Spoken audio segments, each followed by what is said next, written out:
Je sais qu'en fait, il y a un truc à faire sur créer une communauté. Aujourd'hui, une bonne distribution pérenne à long terme ne peut se faire si tu fais l'économie d'une vraie communauté soudée. Le podcast est un excellent canal d'acquisition pour du rencontre. Ça va te donner une prestance de fou, une légitimité de fou. Super content de te recevoir, Guillaume. À savoir qu'on a bossé ensemble. T'as bossé avec Skilesia. Ouais. Comment tu te présentes et comment est-ce que tu présentes Fantastic Bazar? Fantastic Bazar, c'est une entreprise sociale qui accompagne les assos en croissance dans leur digitalisation. On est une sorte d'agence digitale avec un volet conseil très important. On aide les assos à faire le lien entre qui elles sont, leurs bénéficiaires, leurs bénévoles et la place du numérique dedans. Et après, on conçoit et on développe des outils. Et avec mon associé, on a monté ça. En fait, nous, on trouve que les assos, elles ont un impact énorme sur les défis sociaux et environnementaux de notre époque. On voulait participer à ça. Et on faisait du numérique. Moi, j'ai fait des sites quand j'étais à la fac. Lui, il a fait 42. Et donc, on se dit, vas-y, on va faire le pas culturel vers elle. Plus, on va mettre à dispo des compétences techniques. Et on verra ce que ça donne, quoi. Ok. Je t'avais dit que l'idée, c'était de discuter aussi un petit peu d'un de tes enjeux actuels. De quoi t'aimerais qu'on discute? Je sais qu'en fait, il y a un truc à faire sur créer une communauté. Genre que les gens aient le sentiment, quand ils nous suivent, de participer à un truc où ils ont un commun. Parce qu'en fait, on devient une référence sur des sujets, etc. Et qu'en fait, ça alimente les sales et les upsales. Je pense que ça peut aussi beaucoup nous nourrir sur en fait ce qu'on apporte et aussi ce qu'on est censé apporter à notre écosystème. Là, dans les pistes qu'on a, c'est de créer des événements tous les mois et demi, 2 mois en présentiel pour revenir sur des sujets clés pro. Et une communauté Fantastic Bazar avec en fait un commun. Ça, pour moi, je saurais même pas par où commencer, tu vois, ou alors c'est un boulot de malade, quoi. Je suis fondamentalement convaincu que aujourd'hui, une bonne distribution pérenne à long terme ne peut se faire si tu fais l'économie d'une vraie communauté soudée. Tu sais, c'est la différence entre audience et communauté, tu vois. Et je suis fondamentalement convaincu que aujourd'hui, t'es absolument obligé de constituer une vraie communauté autour ne serait-ce que de tes clients, tu vois. De créer des interconnexions. Ce qui différencie une audience d'une communauté, c'est qu'une audience va être très unilatérale, là où une communauté va s'interconnecter. Voire même, au bout d'un moment, s'autosuffire et pouvoir s'émanciper de son initiateur. Et donc, moi, je suis convaincu, effectivement, que là, t'es sur la bonne mouvance et que t'as tout à gagner à créer ces interconnexions. Nous, c'est un sujet sur lequel on bosse depuis un moment, tu sais, avec le collectif d'experts. Ouais. Chez Skilesia, avec Charlotte qui fait un travail extraordinaire. Nous, ce qu'on a fait et ce que je ferais perso et ce que Charlotte ferait si demain elle prenait les rênes chez vous, déjà, on créera un point d'ancrage numérique au sein desquels ta communauté peut échanger. Donc, tout bête, un Slack, un Discord, un canal facile d'accès, propice à l'échange, propice à l'interaction, propice à l'adoption aussi, tu vois, facile à prendre en main, au sein desquels tu peux non seulement encourager les gens à interagir, et au sein desquels tu peux éditorialiser une animation. Donc tu peux mettre en place un planning avec différents, par exemple des ateliers, des rubriques, etc. Mais quelque chose qui permet de créer du mouvement, de créer du flux, créer de l'animation et de créer de l'événementialité. En parallèle de ça, et idéalement si tu peux te le permettre, donc là l'avantage c'est que toi t'as une vraie assise géographique. Nous chez Skilesia on est en full remote, on est tous éclatés, donc c'est un peu compliqué, mais par contre on y travaille et 2024 c'est le projet. On devait le faire cette année, mais on a été occupé par d'autres sujets. Mais tu vois, par exemple, ça va être fondamental pour nous et c'est dans les tuyaux. Et ce que je te conseille de faire, d'aller le plus vite possible sur l'événementiel en physique, en présentiel, et d'organiser un rendez-vous. Un Fantastic Bazar Summit, alors Summit, bon, ça dure quelques jours, tu vois, mais commencer par un meet-up, commencer par tu vois, des rencontres où tu vas apporter non seulement de la valeur, mais tu vas apporter aussi du tissu social. Le noyau dur d'une communauté, c'est avant tout de l'interaction qui va être servi par une valeur, une cause, un combat commun. Donc c'est très connexe à ton branding. Tu sais en tout cas ce que tu combats, tu sais pour qui tu le fais. Donc maintenant en fait, t'as plus qu'à rassembler les bonnes personnes. Donc je commencerai d'abord par tes clients existants. Déjà c'est des clients que tu connais, qui te connaissent, donc que tu vas avoir plus de facilité à activer. T'as un intérêt commercial à le faire, pour la simple et bonne raison que c'est le meilleur moyen de réengager une relation, de nourrir une relation, potentiellement de la faire renaître et qui derrière va découler vers un ROI intéressant pour toi. Ces clients existants à qui tu as apporté de la valeur vont devenir potentiellement des ambassadeurs demain pour des associations, pour des membres de la communauté qui ne seront pas encore tes clients.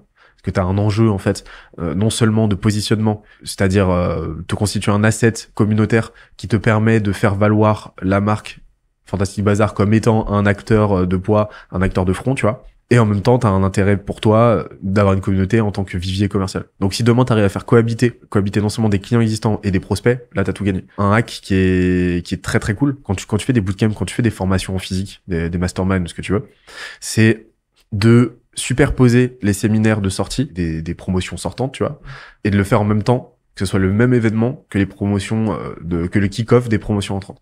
Là, ce que tu vas créer, c'est justement une superposition des deux, une interconnexion et une galvanisation des sortants par les entrants.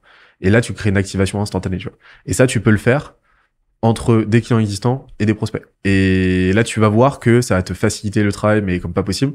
Et finalement, le travail qu'on est en train de faire ensemble là, bah, tu vas le faire, mais à l'échelle, avec ta communauté, avec tes événements, avec ton Slack et ainsi de suite. Et tu vas voir que ça va devenir, à plus forte raison, même un vivier même de contenu, comme pas possible. Mais donc, je commencerai d'abord par créer ces deux pans très embryonnaires. D'abord, un canal online et ensuite, créer de l'événementialité offline. Hey, c'est Benoît, j'interromps la vidéo 30 petites secondes pour parler d'un truc qui va te plaire. Tu le sais, notre métier, c'est la croissance. C'est pourquoi on se renseigne énormément, on produit énormément de contenu, autant de contenu dont on n'aura pas vocation à parler sur cette chaîne. C'est pourquoi depuis 3 ans maintenant, on a une newsletter qui envoie 2 fois par semaine aux gens qui sont inscrits l'essentiel à savoir pour faire grossir sa boîte. C'est pas une énième newsletter un peu bullshit. On se donne beaucoup de mal pour apporter autant de concret que possible. Je te parle de prompt ChatGPT inédit, de notre propre création. Je te parle d'outils IA dont on fait la curation. Je te parle de micro-cours qu'on produit nous-mêmes qui apporteront concrètement des stratégies pour faire grossir ta boîte. Bref, ça se passe dans la description. Les retours sont franchement assez unanimes. On est déjà plus de 80 000 donc ça sera un plaisir de te compter parmi nous. On reprend la vidéo. On a un vrai sujet pour les assos qui sont un peu en mode hérisson, quoi. Faut pas leur vendre des trucs. Ouais, exactement. Faut que ce soit elles qui décident. Donc en gros, c'est quand même toi qui décides d'aller les voir, à leur présenter, mais c'est elles qui, faut qu'elles aient le pouvoir. Enfin, on y réfléchissait déjà à créer des événements pour en fait hacker la recommandation. C'est-à-dire qu'en gros que des clients disent j'ai bossé avec lui. Avec eux, ils sont legit, quoi. Donc là, c'est ce que tu dis sur... Et alors, du coup, on travaille d'abord sur les clients existants, parce que j'imagine que ça nous permet aussi de comprendre aussi... En fait, c'est des gens qui nous connaissent, qui nous aiment bien. Ça permet de comprendre ce qu'on est en train de faire. Genre, comment est-ce que les gens se parlent, comment est-ce que tu animes un after-work ou un petit-déj, comment est-ce que tu crées des trucs pour qu'eux s'y retrouvent en termes... Ils reviennent, quoi. Et après, tu fais rentrer des prospects pour qu'en fait, la sauce prenne, quoi. Exactement. Et là, en fait, tu peux même en faire un relais de prospection. C'est-à-dire que ta prospection ne va pas plus chercher à vendre des accompagnements, mais va chercher à vendre la communauté. Par une simple invitation. On organise un petit déj, on organise tel événement. On a un Slack avec X centaines de membres. C'est que des associations qui s'entraident pour atteindre leurs objectifs. Est-ce que ça te dit que je t'envoie une invitation? J'avoue, pour la prospection, pour les prospects compliqués, donc là, j'ai des automes, etc. Les grosses assos, c'est vraiment à l'ancienne, où tu passes d'une personne à une autre, tu vas essayer d'avoir rendez-vous avec la personne. C'est un super moyen de créer un point d'échange, quoi. Les grosses assos, là, tu peux faire levier de leur ego en allant chercher des pontes dans ces boîtes-là. Ouais. En gros, tu vas taper le plus haut possible dans la hiérarchie. Et tu les invites en tant que speaker, en tant que... voilà, tu les invites. J'avoue. Le podcast est un excellent canal d'acquisition pour du rencontre. Excellent canal. Ouais. Donc, et là, tu peux faire exactement la même chose pour la communauté, pour ce que tu veux. Et là, tu crées du relationnel avec eux. Super intéressant. Nous, on était déjà lancé sur faire des événements, mais pas orienté communauté, mais plus orienté, en gros, on réunit des prospects, des clients, et en fait, le but, c'est qu'il y ait ce relais de confiance qui soit créé en physique, qui est difficile à hacker, même si tu fais des use cases, des machins. Quand j'ai rappelé pas mal de clients, ils m'ont tous dit, c'est un tel qui m'a dit qu'il bossait avec vous. Premier élément d'achat, et deuxième, c'est vous êtes 100% asso. Ça a été les deux leviers pour eux à chaque fois. Et donc, je dis, mais en fait, il faut qu'on hack un tel m'a dit de bosser avec vous, quoi. Et donc, moi, j'avais pensé à l'événementiel, mais en plus, si tu vas rajouter à ça une communauté. Et effectivement, j'avais pas pensé sur la question des grands comptes. En fait, créer de l'événementiel pour avoir un truc à raconter, quelque chose à proposer aux gens avec qui tu as envie de prendre des rendez-vous. C'est incroyable, en vrai. Ça active un biais d'autorité qui est très, très fort. Le fait de te voir, toi, avec le directeur marketing de la Croix-Rouge, ça va te donner une prestance de fou. Une légitimité de fou. T'as absolument tout à gagner à faire cohabiter justement des associations, des petites associations, des médiums associations et des grosses ONG, quoi. D'ailleurs, je me demande si t'aurais pas quelque chose aussi à aller faire du côté de l'association non employeur, pardon. Dans une optique justement d'expression de ta mission. Je pense que c'est une réflexion, je pense que c'est une ouverture potentiellement pour une autre discussion, tu vois, mais justement, je pense que ça peut aussi donner du corps à ton positionnement, de te dire, on aide les associations, on croit en l'associatif, donc nous, on va aider pro bono par différentes choses, tu vois, par la formation gratuite en ligne, par ce que tu veux, par notre contenu. On va aider les associations non-employeurs, les associations à petit budget qui n'ont pas les moyens de se faire accompagner. On va les aider du mieux qu'on peut gratuitement pour justement demain se développer, devenir employeuse et avoir un vrai impact sur le tissu économique, social du pays, quoi.